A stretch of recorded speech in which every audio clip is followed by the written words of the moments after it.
At this place in history, we're at the Proctor Maple Research Center, not only because it's the start of sugaring season, but because the center here is celebrating 75 years.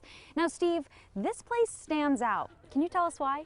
Absolutely. Well, this is the oldest maple research center, I guess, in the world. There's only two others, one in northern New York and one in Canada. So we're going to go talk to Dr. Tim Perkins, who's the director of the Maple Research Center, the Proctor Maple Research Center, and he's going to walk us through the process and also talk about some of the history of this place, but also the really great work that they're doing to promote the industry and the science of maple production. So, Tim, why don't we start by explaining where we are? I see beakers and test tubes. Let's start there. This particular space, we do a lot of setup for various experiments that we're doing on maple trees, maple syrup, and trying to understand the process and the chemistry and quality of maple syrup. What I'm curious about is the Proctor Maple Research Center in its early days. And if I'm correct, it was a farm in the beginning. It was. Originally, this was the Harvey farm for many, many years, and they had a sugaring operation here.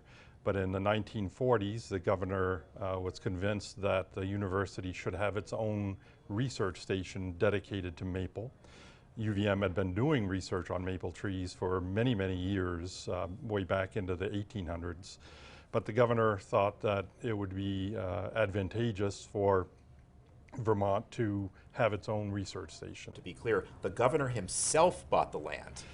The governor did. He was a man of means, and he purchased the land and donated it to the university in 1946. 1947 was the first year of research collection and production of maple syrup by the university here. So this is our 75th season of research and production. Back in the day, were processes different than they are today? They were.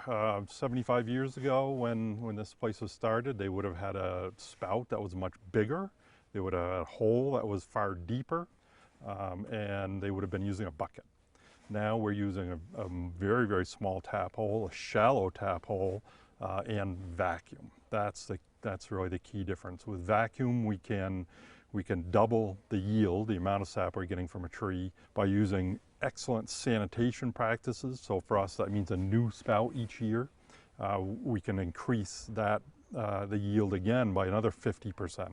So all these little things we're doing is trying to find the optimal techniques to produce the best yields while making sure that it's still sustainable. 50 years ago, we might have expected somewhere between 2/10 and a quarter of a gallon of maple syrup per tap.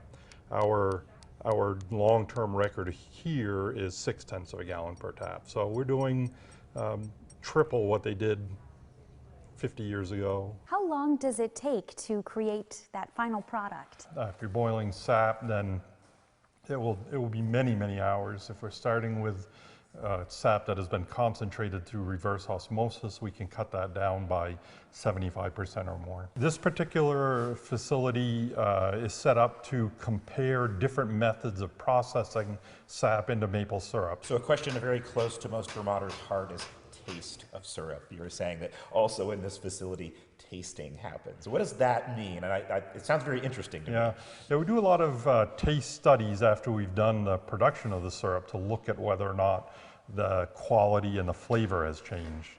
So for us, when we compare two different things like reverse osmosis, we will then assemble a taste panel of 20 to 30 individuals, typically who know the flavor of maple and are very experienced with it. Well, that's a panel I definitely want to be on. That would be really tasty. At this place in history.